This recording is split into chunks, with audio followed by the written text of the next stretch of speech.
She told me they had a chef. They was getting ready to eat. They was eating tacos, something, salad or something they was eating. And I said, well, okay, I love you. Have a good night, and I'll talk to you tomorrow. And I never talked to my child again. She had a broken neck, and her spinal in the back was cracked.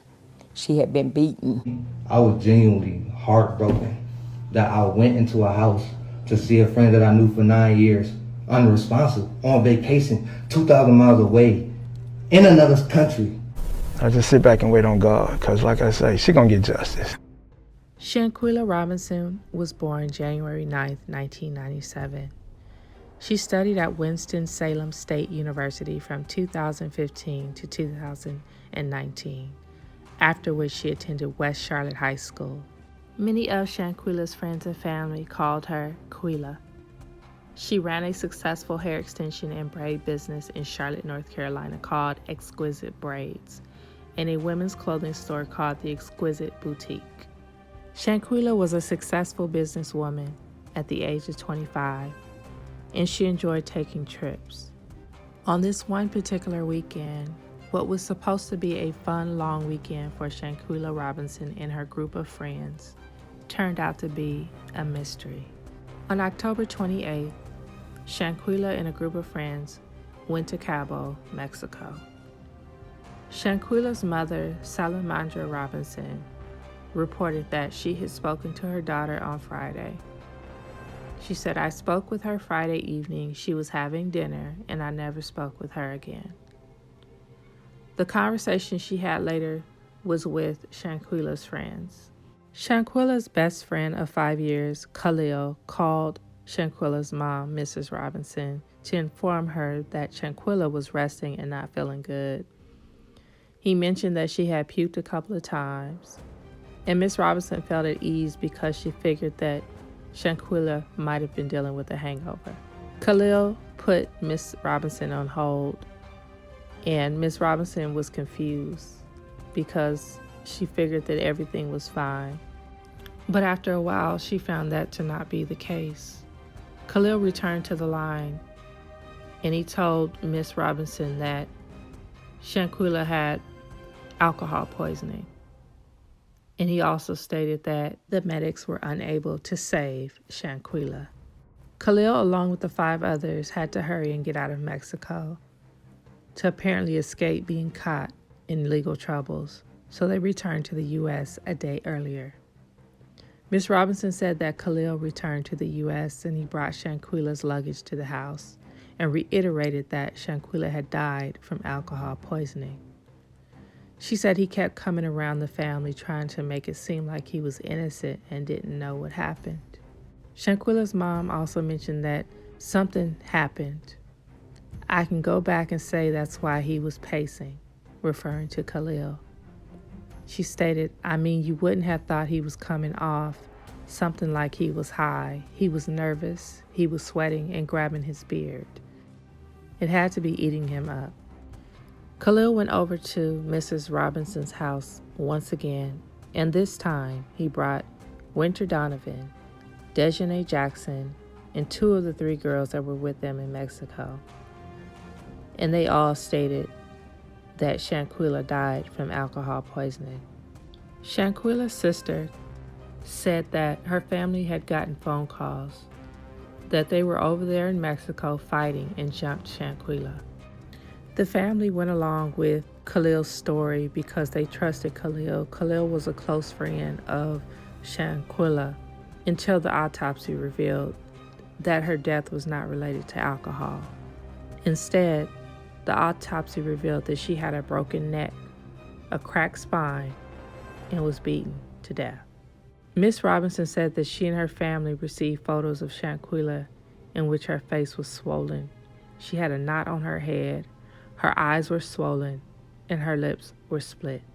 The U.S. Department officials in Mexico reportedly denied that Shanquilla's death was a murder, citing the police investigation did not reveal signs of foul play. As of recent, Shanquilla's story went viral, and a video was released online of what actually happened in the room. In the video, Shanquilla is nude, and she appears to be unresponsive and sort of out of it. There's a girl in the video by the name of Dejanay punching and hitting her constantly around the room. And you can hear a guy in the background telling Shanquila to fight back.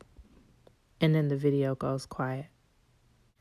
After seeing the video, it's evident that something more has taken place and not alcohol poisoning.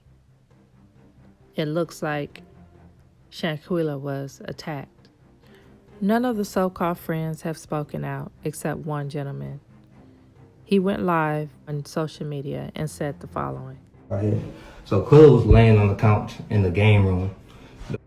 The villa was like a big mansion, no upstairs, all tile on the wall, tile on the floor, straight tile, nothing else. When I got there, she was in the game room. They told me she was not feeling good, so I instantly go to her, put on her side, get a bag, and all that. So I'm sitting right next to her the whole time. I was cross my heart and hope that I was there the whole time in the game room, and then they was talking about cooking, so we made it to the living room. I cut on some soft music, sitting with her, rubbing her head, just chilling, waiting till the nurse came, because that's what I was informed that was happening. At first, I was told that it was a male coming, and then a female showed up. Quilla wasn't found dead. She wasn't found dead. The maids found her slumped over the toilet in her room.